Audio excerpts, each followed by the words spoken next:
Developing news on Operation Sindoor at this hour, Foreign Minister Jaishankar has, according to media reports, told a parliamentary panel that the first time that Pakistan was given information that terror bases inside the country of Pakistan had been struck was 30 minutes after the strikes. This is important because Rahul Gandhi has been ceaselessly targeting the foreign minister, accusing him of alerting the Pakistanis before the strikes. Now we have a specific detail about when that information was conveyed to Pakistan. We also have information from media reports that Jaishankar, Foreign Minister Jaishankar, told the Consultative Committee of Parliament while briefing them on background that the United States of America had dialed India, warning that Pakistan was planning a big strike, and India conveyed that India's strike would be even bigger.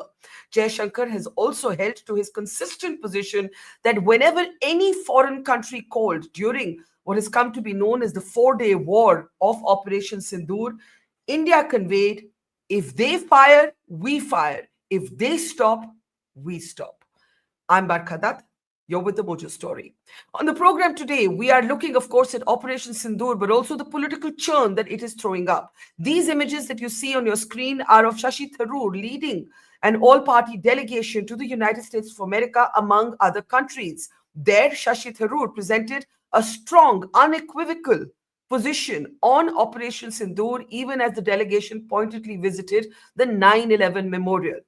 There you can see that image to make the point that the West could not be hypocritical when it came to the issue of terrorism.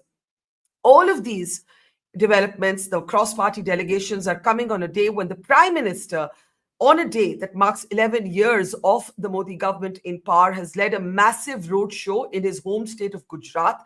And among those who lined up on the side of the road to shower petals on the Prime Minister were the family of Colonel Sofiya Qureshi, who has come to be one of the key public faces of Operation Sindoor during its military briefings. Now, as we said, the Prime Minister, of course, was yet again fierce in his attack. He said that the end was near for anyone who dared to rob Indian women of their sindoor, a reference, of course, to the women in the Pahalgam Terror attack who were forced at gunpoint to watch their husbands being killed. This is one in a series of fierce speeches by the Prime Minister. But how do we understand now the politics around Operation Sindoor? The Prime Minister lashing out at Pakistan in Gujarat, Shashi Tharoor of the Congress lashing out at Pakistan in the United States of America. But the Congress, in particular, targeting Foreign Minister Jaishankar at home, even as more specific details emerge of when Pakistan was informed about India's non-escalatory strikes on terror bases inside Pakistan, and what was conveyed to foreign countries, including the United States of America, who dialed sometimes at midnight, urging India and Pakistan to step back from the brink. India has flatly denied any mediatory role for the United States of America. Jaishankar's latest interview says it is thanks to the military gains, now well-documented military gains, that the corner turned and Pakistan was forced to ring up India and ask for a ceasefire. So a lot happening at this hour. Let me introduce our guest today as we continue to look at these latest developments, but also the political messaging. Sugata Srinivasraju, author and senior journalist, is with us. Sugata, good to see you. Madhavan Narayan, senior journalist, is with us. And also political analyst, brand guru, image guru, Dilip Cherian, is with us as well. Welcome to all three of you. Let me start by playing out what the Prime Minister said in Gujarat today. के संस्कार है तो सोचिए जम्मू कश्मीर के पहलगाम में आतंकवादियों ने जो कुछ किया,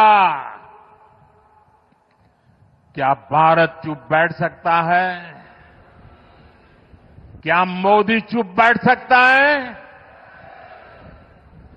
जब कोई हमारी बहनों के सिंदूर को मिटाएगा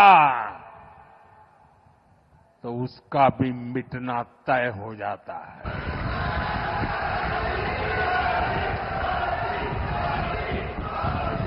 और इसलिए ऑपरेशन सिंदूर सिर्फ एक सैन्य कार्रवाई नहीं है, ये हम भारतीयों के संस्कारों, हमारी भावनाओं की अभिव्यक्ति है। आतंक फैलाने वालों को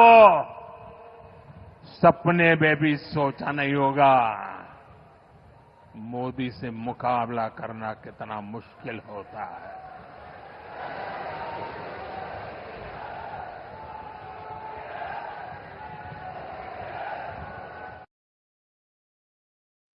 Operation Sindoor was not only a military mission, it was about asserting and reinforcing our culture, our identity. Those who did this would not have even thought in their dreams that the response that came could have come. This, as I said, as details emerge of what Foreign Minister Jaishankar is briefing a parliamentary panel amid a growing attack from the Congress party, while Congress Member of Parliament Shashi Tharoor takes a very, very different tone outside. But Rahul Gandhi has been using prefixes like JJ for Jaishankar, widely believed to be Jaishankar, accusing him of committing, quote unquote, a crime.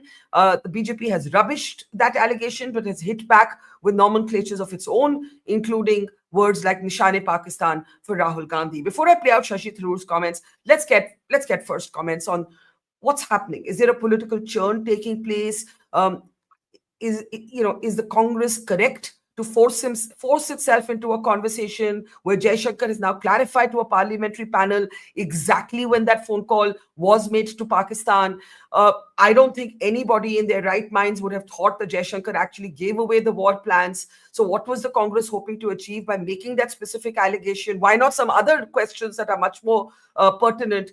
Let's get reactions. Sugata, I'll start with you. What do you make of the sort of political noise that has now erupted around Operation Sindoor? A far cry both from the kind of advocacy that Asaduddin Owaisi, Tharoor, Manish Tiwari are trying to do outside, and also a far cry from the kind of united front that we presented in the first few days after Pahalgam and through Operation Sindoor.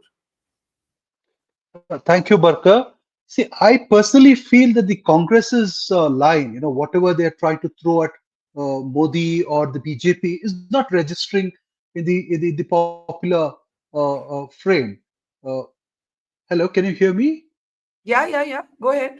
We can hear you. Yeah.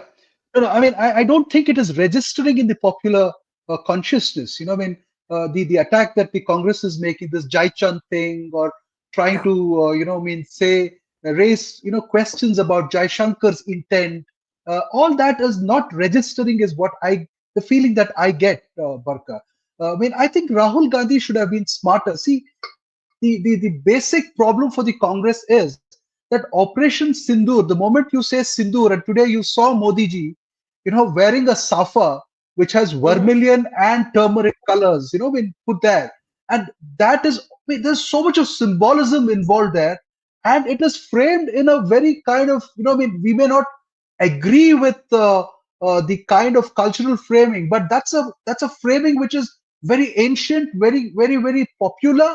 And Sindoor of women, and we sort of take revenge, the kind of revenge, the jargon of revenge that he has been repeatedly using, the He-Man Modi image that he has been projecting.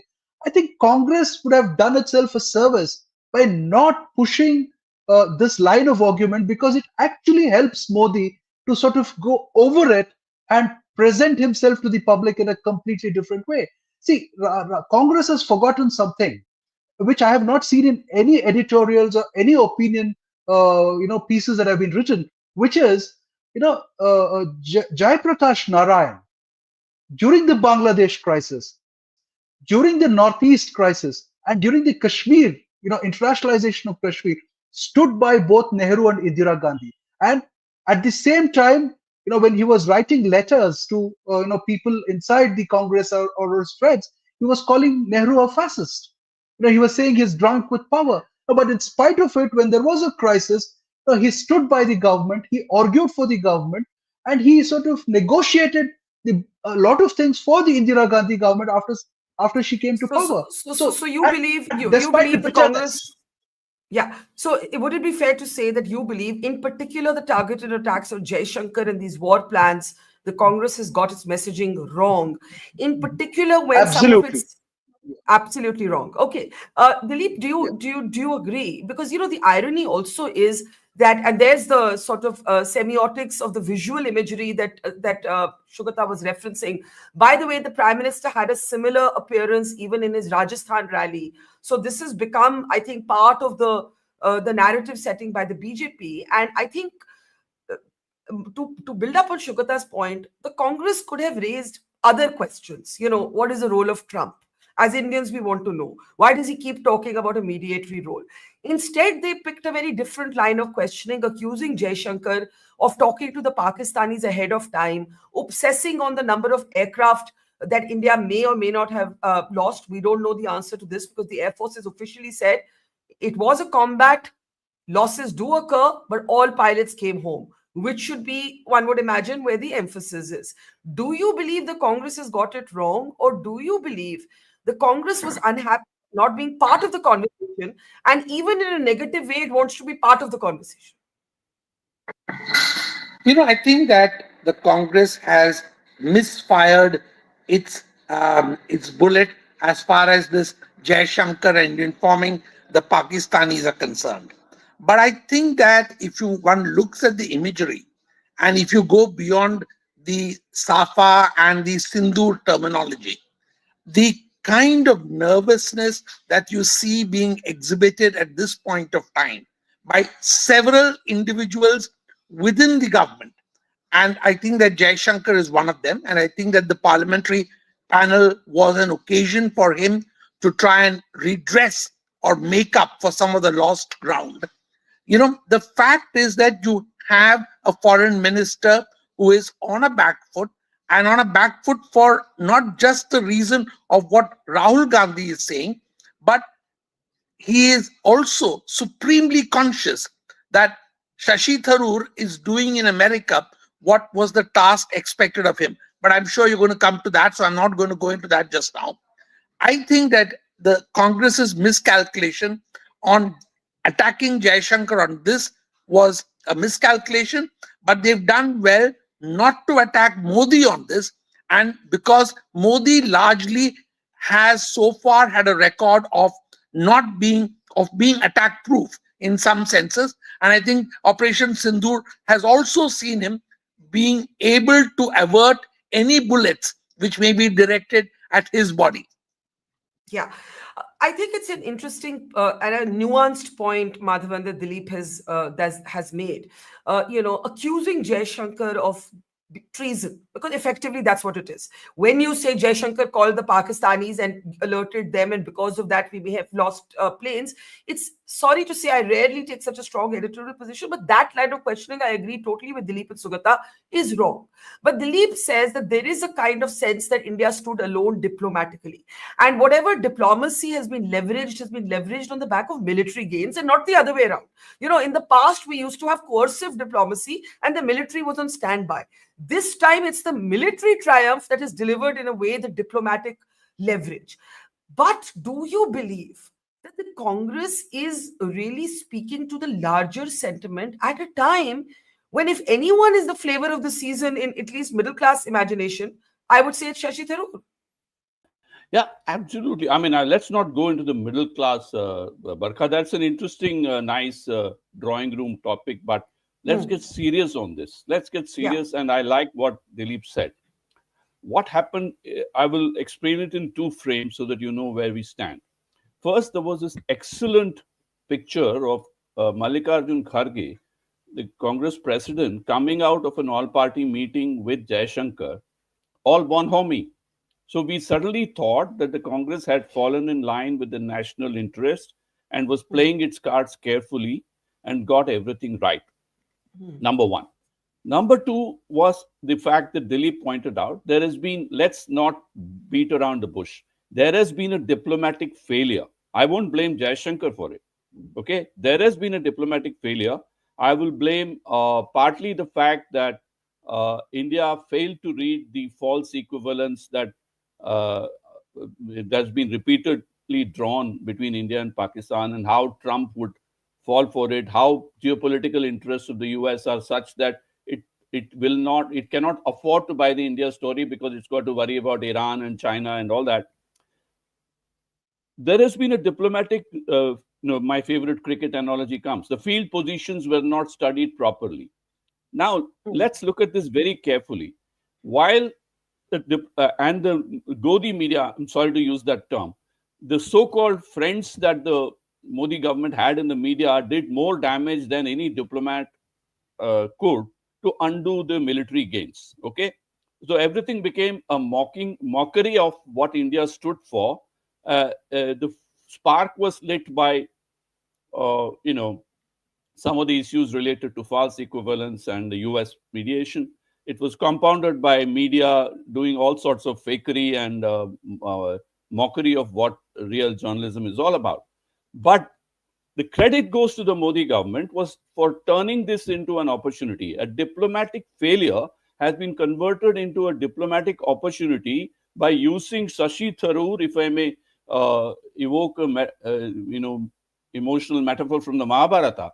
He is the Shikandi of this Mahabharata, in which they cleverly exploited the chinks in the Kerala Congress armor, Shashi Tharoor's personality, and they have brought this all to a point where they are, the people formerly known as the anti-nationals or the urban Naxals are now, as a cartoon very correctly depicted, are leading India's charge of diplomatic unity. Can I ask a question? So, can I ask a question? Yeah. Can I ask a question? And I'll start with you, and it's of all three of you. I do agree, and I've said that just like I think that the Congress really misfired with the allegation against Jaishankar, I do agree that India stood alone diplomatically, and Trump's comments were really grating. But if I were to look at this through a political lens, I might argue that for a lot of Indians, that didn't create an anti-government sentiment. It created an anti-West sentiment. I'm just examining this and exploring it. Because when you read about your own country in the Western media, and in the last few days, I've had opposition voters who live outside India send me clippings and say, look, they just don't understand it. Look, they just don't understand it. They keep talking about this as a dispute over Kashmir. So my question to all three of you, starting with you, Madhavan, since you brought this point up, is could this standing alone also be a product of Western hypocrisy, insularity of Western media? In which case, does Jaishankar take the fall, or is it the circumstances and the geopolitical reality of the times we live in, or a bit of both? Let me be very blunt. Jaishankar doesn't take the fall. I having watched some of the Congress party leaders and Jaishankar, the things go back to, it's like the Mahabharata. Again, Jaishankar's father was very close to Mrs. Indira Gandhi at a very critical time of nuclear policy of India. So there is a Jaishankar is seen as a Jaichand not because of what he did in this month, but because of certain things that go back a long way, and how Jaishankar was ambassador in China, and he was close to it was perceived to be close to the Congress party, but he proved to be more of a non-partisan nationalist at some point, and then slowly migrated politically to the BJP spectrum. So from a political angle, he might be seen as a Jaichand. But from a diplomatic perspective, he's most certainly not. He's been playing his cards very well, batting with a straight bat, with a lot of accurate, non-controvertible. He's not contradicting himself. He's very clear. So let us take Jaishankar out of the picture. So the second question, would you mind repeating that? Because I have the answer to that. There's also insularity and ignorance in the Western media. There is a geopolitical reality of the times we live in. And that might actually rally sentiments for Indians to come together as opposed to, for example, Shashi Tharoor. For example, Shashi Tharoor called out Trump's equivalence, but he didn't blame the government for it. I'm just giving an example. I agree with you, Barkha, but let me be very, because I'm a former Reuters correspondent, I have watched everything in India from an international media lens as well. Now I know I'm also Indian and quite, if I may so, a closet patriot. Okay. But let me be very clear on this front that we are living in what I call the squash court times. Let me evoke the metaphor of a squash court. You hit one wall, it ricochets of the other walls, and the ball comes back to you. So today and with internet and communications and social media, we have to manage very cleverly the domestic as well as the international audience. Okay, your point on hypocrisy is well taken. The West is well known to be equivocal. After all, they built up Osama bin Laden. They could be called the father of international terrorism or Islamist terrorism in some way, Correct. but they got it in their chin in 9/11. So US is known from Vietnam to 9/11. The US is famous for making stupid mistakes, backing Latin American dictatorships, whatnot. Well, Let's not go exactly. there. Yeah, There is a lot of exactly. Western but there is a lot of Western hypocrisy, but there is also a lot of international diplomacy. India, in my very critical, calibrated criticism, has not cleverly enough walked the tightrope between international diplomacy and Western Okay, hypocrisy. And Madhavan, that let me is get. where that is why Shashi Tharoor is important as a damage controller. And let Okay, me say one thing finally. BJP has a huge talent famine. I've said this before on my team, okay. and they're very smartly recruited from Congress to using this occasion. Okay, let me get reactions to this. We were also hoping Rahul Easwar, who's a very interesting Modi and Shashi Tharoor supporter, would join us, but I believe his connection isn't working. Maybe he'll join us as the program goes along. One of our audience members, Hema, says Jaishankar understands we need more Shashi Tharoors. No one is nervous. He can single-handedly manage this, but the delegations are needed. Now, I want Sugata to come in here. You see, because we're talking about the politics and how the political churn may happen, let's for a moment look at this politically. Will people look at India standing diplomatically alone and feel angry with Jaishankar or Modi? Or will they say, wow, look at Tharoor. This is what the Congress could have been, but isn't? I don't know which way people might react. Sugata? uh, I think, Barka, the second statement that you made is more real, that Congress could have been like this. Rahul Gandhi should have himself offered to go on one of these delegations and speak for India, and it would have actually made him look more prime ministerial or a prime minister in waiting. So that, besides that, I think the Congress, I feel the Congress wanted to call Shashi Tharoor Jaichan. It can't call him so, and therefore they are calling Jaishankar the Jaichan. And Mhm. Jaishankar, Barka, from the little that I understand the PMO and that ecosystem there, he's too precious for Modi. And Vikram Misri is a fantastic backup that you have. And you also have Shashi Tharoor as an ally, as an extended ally. And everything fits in well here. It's a national argument that Shashi Tharoor is making. Shashi Tharoor, otherwise, ideologically, may not maybe a misfit in the kind of BJP ecosystem. So he is an ally because it's a national issue. And the Congress wants to call him Jaichan, and they are not able to do that. And therefore, they're targeting Jaishankar, is my feeling. That's one. The second thing is, Barka, there was a lot of commentary made on the isolation of India diplomatically. Let me sort of draw your attention to history a bit. When were we not isolated diplomatically? See, Lal Bahadur Shastri went to war, we were isolated. Nehru went to war, we were isolated. Indira Gandhi went to war. We know what happened with Nixon and earlier with Johnson and all of that. So Vajpayee went to war. We know what happened. Manmohan Singh could not handle that kind of isolation. So I don't think it's fair to blame just the Modi government on this diplomatic isolation. See, geopolitically, India is in a very, very strange place, Yeah. and therefore the West cannot be seen just embracing India. It has to balance, because they have funded Pakistan for the longest period of time, and if there is an Iran turnaround, then situation may change. If there is an Afghanistan turnaround, which is what Trump is trying to do, Yeah. so then you may see Pakistan getting isolated. Then the I last point, Bhakka, on everything that Trump says, the liberals, jump on it and tear him apart and call him an idiot or a stupid or whatever. But why do they only believe on what he says about Kashmir and India and hyphenating India and Pakistan? So they are being very selective about what they appreciate about Trump, and not the other thing. So the thing is that the public, as you very rightly put it across, is not worried about these hair splitting about diplomatic isolation, whatever. you It's India. There's a nationalistic spirit that has been created, and Sindur is a very, very powerful metaphor.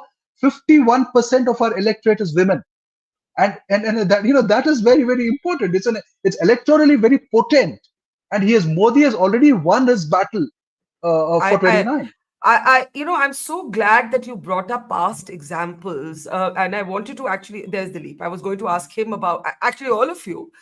I was doing some research yesterday because public memory is so short that even we forget the stories we have covered. So 26/11, what happened after 26/11? If you do a cursory Google search, you will find two things emerge. One is that we were ready to have the ISI chief come to India to make him accountable for what happened. So forget this, Congress saying today, why were the DGMOs talking? Why was Jaishankar informing Pakistan? After 26/11, the ISI chief, there was a proposal that sent the ISI chief because of accountability, no other reason, to make him accountable for what had happened. The Pakistan army overruled it. But guess who was doing all the heavy lifting in the back channel calls at that time? David Cameron. So, what I'm trying to say is this has always happened. There is a level of back channel contact, there is a level of the world getting involved. This has always happened. It doesn't mean mediation. And when we have, under both, in Pathankot, there was a cooperation with the investigation in Pakistan, nothing was yielded. In 26/11, we were ready to have the ISI chief come to India. So it's very strange to me to hear this thing about why did Jaishankar convey this to the Pakistanis. But Dilip, I want you to come in on this question raised by Sugata about Rahul. Why didn't he go on the delegation? Why didn't he volunteer to go? Why didn't they name Shashi Tharoor? Has Shashi Tharoor today become, at least for this phase, maybe not electorally, but in public imagination, larger than the Congress party? Most certainly, Shashi has personally benefited a lot. The BJP has benefited a lot, but I don't think Jaishankar has benefited as either of them as much. Okay, so the loser, if any, and in any game of this kind, we have to identify both the winners and the losers. And I would say that Shashi is a clear winner, and Jaishankar, the jury is still out. But I want to just also draw our own attention to the fact that the general public in India now has very little choice except to listen to the commentary that is coming from abroad. And why am I saying this? Because of the kind of coverage that Madhavan referred to, that where the domestic media has not exactly covered itself in glory in reporting facts on the ground, and even the kind of connections and the kind of implications of certain actions. So the unfortunate thing is today, whether it is in a village in UP or in the kasbahs of Kashmir, the fact is that people are listening and paying more attention to signals from abroad. In fact, that is why the Trump announcement of the ceasefire has, in a sense, seemed like a logical thing to happen in the sequence that this war took. As you said, we were diplomatically largely isolated, but militarily, once we had made the point, the world came together to say, okay, time for a truce. We are announcing it, exactly as you talked about David Cameron. Except that, Dilip, I will say that the sequencing, as explained by the government, is somewhat different from what you said. Jaishankar has again said today, and let me just read out some of these comments to you. Jaishankar says, when any foreign country called, so of course the foreign countries are going to call. So whenever they called, we said, if they fire, we fire. If they stop, we stop. Right? He has, in another interview to German TV, or I think Dutch TV somewhere, he said, Dutch TV. we made it very clear. If their general has to call our general to say we want a ceasefire. So I think the point that Jaishankar is trying to say is that militarily we triumphed. We were then called and told they want a ceasefire by the Americans. We said, let their guy call our guy. And when their general called our general, we agreed. Now, the question is, why does this put Jaishankar on the back foot, according to you, Dilip, and then Sugata? Why does it put him on the But back I think that you've just taken the words that out of my mouth. He chooses to say this to foreign media. or to the parliamentary panel, which then is reported here. So what is happening is that you are unfortunately in a situation where too much of this narrative is being, in a sense, set abroad. Even Shashi Tharoor has found his voice when he is abroad.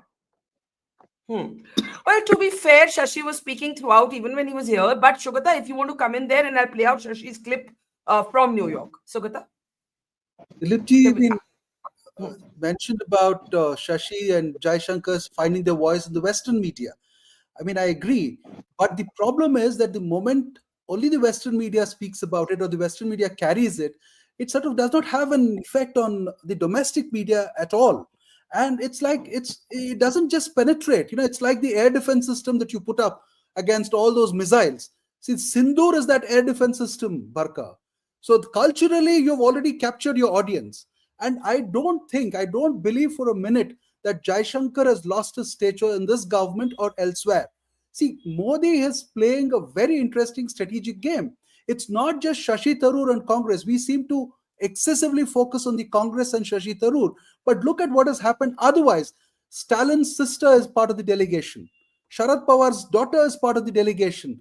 Mamata Banerjee's nephew is part of the delegation. Uddhav Thakure's chief spokesperson is part of the delegation. So has the Congress not been isolated? See, the Congress has lost its argument, lost its mojo, and therefore they're trying to sort of pick on issues which don't seem to actually matter to the voting population. The voting population is already set. The cultural argument has already been placed there, and 51% of the voters have already been taken care of. I mean, when I say that, I don't mean to say that all of them are going to vote en masse. But what I'm trying to say is that the large cultural reach out is perfectly in place for Modi. And the rest of it is academic argument, Barkha. It's living room argument. Jaishankar, whether he said this to Dutch TV or that to German TV or this to American TV, it doesn't matter. How many of Indians actually read reportage that's published in the New York Times or the Financial Times or the Ashain Shambun in Tokyo? No, nobody reads it. Yeah. And nobody reports it either in India. Okay. I think you make a very interesting point about the very sort of niche sliver of liberal opinion that New York Times and Washington Post is catering to, and they are possibly people who aren't even looking at this conflict in the way that most Indians are. You want to add a line there? I want to play out Shashi's clip. One line, Barkha. See, I just read a letter, I think in the New York Times itself. I think they were all credit to them to have published it. See, they said, when the India issue came up, somebody wrote and said that it was you also did this propaganda during the Iraq war. You spoke about weapons of mass destruction every day. And it was whenever there is a warlike situation, it's their propaganda versus our propaganda. Absolutely. So I don't think anybody buys this anything else. It all slips away in between.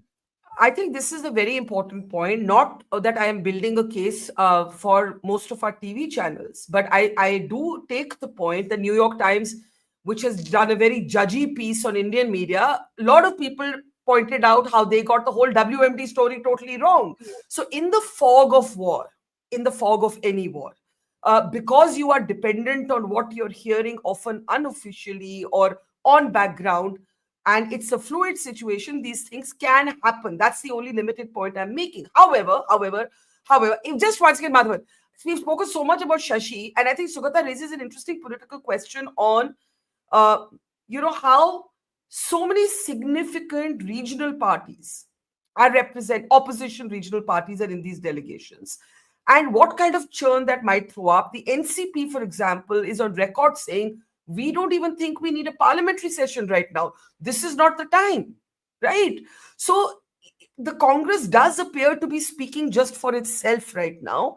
I want to just play out Shashi Tharoor's statement, where he very clearly still says, I'm not working for the government, but, and in that but lies the story. Take a look. India replied immediately that we would not let this go unanswered. I don't work for the government. As you know, I work for an opposition party, but I myself authored an op-ed in one of India's leading papers, the Indian Express, within a couple of days, saying the time had come to hit hard but hit smart. And I'm pleased to say that's exactly what India did. On the night of the 6th, 7th of May, it was 6th here, it was 7th for us, at 1:05 in the morning, a time chosen deliberately to avoid any risk of too many civilians wandering about or any collateral damage, very precise and calibrated strikes took place on 9 specific known terrorist bases, headquarters, and launch pads.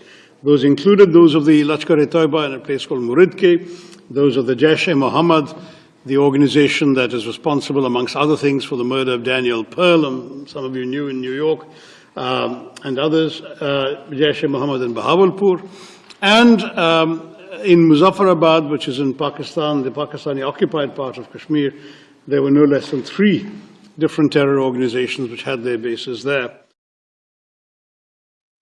So that's Shashi Tharoor there. And I want to bring in Dilip and then Madhavan. On this point of the Congress being left isolated with, 4 of the Congress's own members, 3 of whom were not named, if I'm right, by the Congress themselves on their list. Only Anand Sharma was. The others were really the government's choice, the center's choice. And while Mamata Banerjee did put her foot down and say, no, not Yusuf Pathan, I will send Abhishek Banerjee. The Congress couldn't have afforded to do that. The Congress couldn't have afforded to say not Shashi Tharoor, not Manish Tiwari. I don't think they could have. They may have wanted to. Or they could have simply been cleverer and put those names themselves and added a Rahul or a Priyanka. And, what would the government have said? No, we will not take Rahul and Priyanka. I just think that it's a bit of a peculiar situation where Rahul Gandhi is targeting the foreign minister in such personal, direct terms at home, and Shashi Tharoor is advocating for the center's position abroad. I mean, how do we square these 2 developments? You square it, Barkha, by looking at the fact that the Congress had to concede to the fact that 4 members of the G23, which allegedly questioned the power structure of the Congress, are actually parts of these delegations. So the Congress was very careful and decided not to have a fight about this beyond a point, except just to assert their sense of identity, which I think is what Mamata did in the appointment of Abhishek and not Yusuf. So I think that, the Congress needs to recognize that in issues like this, it's internal, nerve-wracking, internecine battles are of no interest to the public. And what the public is looking to see is whether they stand with the flag and country at this point of time. And they would have done well to have had Rahul or Priyanka join one of the delegations and nominate one of them also. Yeah, I think that's an excellent point that both Sugata and Dilip have made. So, Madhavan, the politics as it plays out, I do think that the tenor of the Congress changed when it found itself outmaneuvered on this delegation. You see, if you look at the sequencing, till then, Rahul Gandhi was saying, we stand with the government. Rahul Gandhi called Amit Shah and said, we stand with the government. Whatever you do, we stand with the government. This is the moment we all stand together. And then they felt this sort of, sense of having been just outplayed. There's no other word for it, outplayed. Now, my argument would be they could have avoided being outplayed by simply naming these people and one of their top leaders themselves, Rahul or Priyanka. Rahul preferably, right? Then they won't have been outplayed. I don't think Rahul would have been named. I mean, let's be very clear. There has to be a certain sense of propriety and protocol. So Rahul is seen as a prime minister in waiting by the Congress, but I like to joke the way he's baiting people so much that he should be called the prime minister in baiting. But that joke apart, there is a serious issue, Barkha, which is that the BJP is actually playing politics domestically while claiming not to play politics. And they do it beautifully. We have full credit to them. Let me use my favorite cricket analogy of the Googly. So they are bowling a Googly to the Congress, saying that this is a national delivery we are fixing, but choosing the people, both the persons chosen, like Shashi Tharoor or others, and the manner in which it is done is couched in national idioms, but nationalist idioms, but essentially one that seeks to embarrass the top leadership of the Congress party. And this is like a Googly in cricket. You're damned if you do, damned if you don't. Congress, instead of covering its wickets, to use a cricketing analogy, and letting the ball sip through, maybe they needn't have named Priyanka or Rahul, but they could have named Manish Tiwari or somebody who's articulate enough, and also made an issue out of the fact that we weren't consulted on Shashi Tharoor, but we are happy to see him go because he's a competent diplomat and administrator. And made a just as BJP tried to convert its diplomatic challenge into an opportunity, the Congress could have turned the tables by trying to grandstand and say, "Oh, look, you made a mistake, but we are forgiving you." Make it like a forgiveness. I don't think that would have worked, because it's like, somebody asked me, how would you feel if your sponsor or somebody else decided who your reporter on an assignment should be. So my answer was, it would be like if a colleague of mine has covered Kashmir and I say, no, but my colleague from Chennai will go for this assignment. So I think in the not naming of Shashi Tharoor was the first error that the Congress made. No. There is a small technical, factual gray area here, Barkha. I may be wrong somewhere because you're tracing the story more blow by blow. My understanding is that there was no proper consultation between the Congress and the BJP on appointing Shashi Tharoor. It's like a classic back to Mahabharata. It's like a Ashwatthama Hatha Kunjara situation. We may be appointing somebody, maybe Shashi or something like that. Something seems to have happened in the gray area, both between the Congress and BJP, and in which the BJP has scored a goal in the melee, to use a football thing. But let me also take this opportunity to make a point on your David Cameron observation, which was very effective, which is that one of the things that BJP has been failing on, which is implied in what Dilip Cherian says, but not explicit, is that Jaishankar is doing hard diplomacy by sticking to facts, sequences, principles, positions. So he's speaking. But diplomacy also involves a soft touch, where it's not about what you say, but how you say, the manner you say, the circumstances you say, and the timing if you say. And all that Shashi Tharoor is doing a better job, because as the old saying goes, a diplomat is someone who will ask you to go to hell in such a way that you begin to look forward to the journey.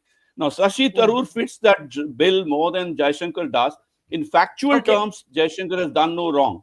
But, diplomacy is much more. There has to be a charm accompanying the hardened nuts. And under Manmohan Singh, that diplomacy was much more evident. I think I'm discussing the stylistics and the optics of diplomacy, in which the Modi government is slightly short of length. Okay, let me get Dilip, and then Sugata, I'll give you the closing comment. You see, you can say Manmohan Singh's, team had a softer touch, but today people might say, and a lot of people are saying, imagine after 26/11, we took no kinetic action. We took no military action. The one thing I think that is being underestimated by the Congress and by some of its supporters is the upsurge or the overwhelming sort of surge of sentiment for the armed forces. And I think that that's a very, as you said, people just want to know who stands with the flag and country at this time. And that is primarily and overwhelmingly the sentiment. Nobody is that concerned with everything else in the way that we are, because this is our job to follow all this. I think most people are not so gussoed into this, who said what, which day did they say it.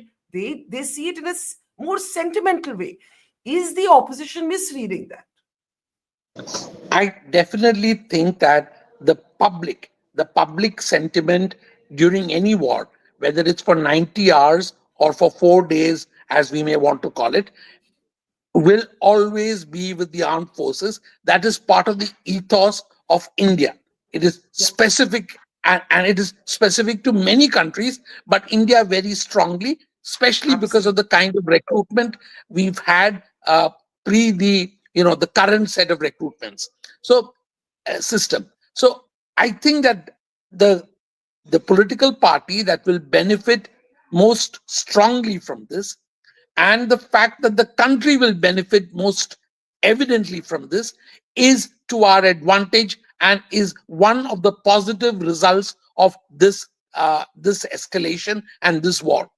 One. Number two, I don't think that the political parties have read it wrong. The Congress has read it wrong. All the other parties have played it right. So as far as they are concerned, there is no loss for them. So net, many of the opposition parties have played right along because they see that this is advantage them, because the public is advantage army. And I think that's the way the calculation is. So whosoever has misled the Congress into thinking that it needs to win some brownie points by making some, edgy remarks has made a mistake.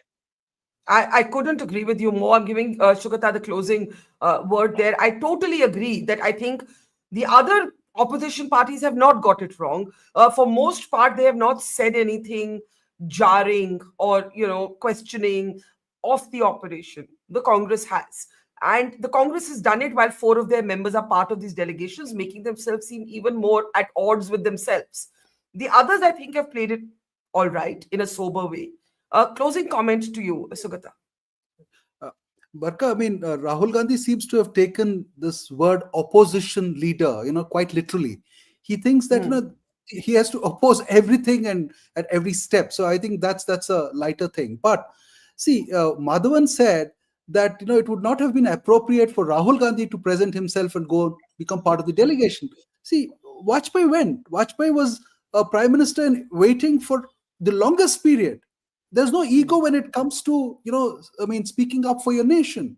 So that's one part of the story. The second thing is we are focusing on Shashi Tharoor, but we have forgotten Salman Khurshid. Salman Khurshid was also not named by the Congress panel. And Salman Khurshid is as articulate as Shashi Tharoor. And Anand Sharma, Shashi Tharoor, and you can disagree, Madhavan, but then, I think Shashi Tharoor is a little pedantic. Salman Khurshid is more real. I will sort of, he's more believable. But anyway, that's a personal thing. That's not even the political point. Yeah. So the thing is that Congress did not name competent people.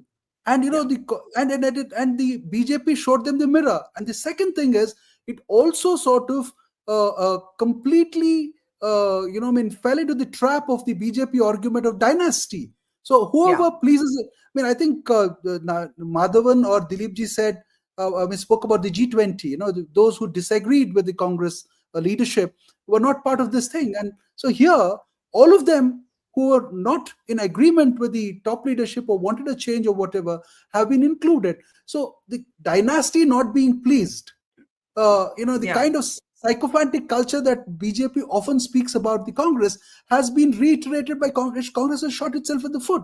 And the last point, Barkha, when it comes to Mamta, I think it was a fantastic move on her part when she said, if I understand her game well, she said, no Yusuf Pathan. I will send my nephew. She didn't say nephew, but she said Abhishek. You know what that does, Barkha? It silences all these, talking brigade inside the TMC, the Derek O'Brien, Mowa Moitra, all these, rotor mouths. She has in one step said, I am sending him and he's likely to take over the party. So I'm sending the topmost guy. So you don't sort of get even with the Congress, with the BJP or the government. So she is sending a very hard signal, and she's a very, very shrewd politician. Probably she's as shrewd as Sharad Pawar or Deve Gowda or Uddhav Thackeray or somebody else. So she has played a fantastic game. She's actually helped Modi in this game and not, tried to show her dissent. I think it's a very smart game. Well, the conversation carries on. A lot more is going to happen in the days to come, both geopolitically and politically. We'll try and track, everything that does happen in relation to Operation Sindoor, home and abroad. Thank you to Madhavan Narayan, Sugata Srinivasraju, and Dilip Cherian. Always a pleasure. Sorry, Rahul Easwar, I don't know where you are, and we missed you on the show. To our audience, thank you, and see you tomorrow. It's great to see you here. Thank you for watching our work.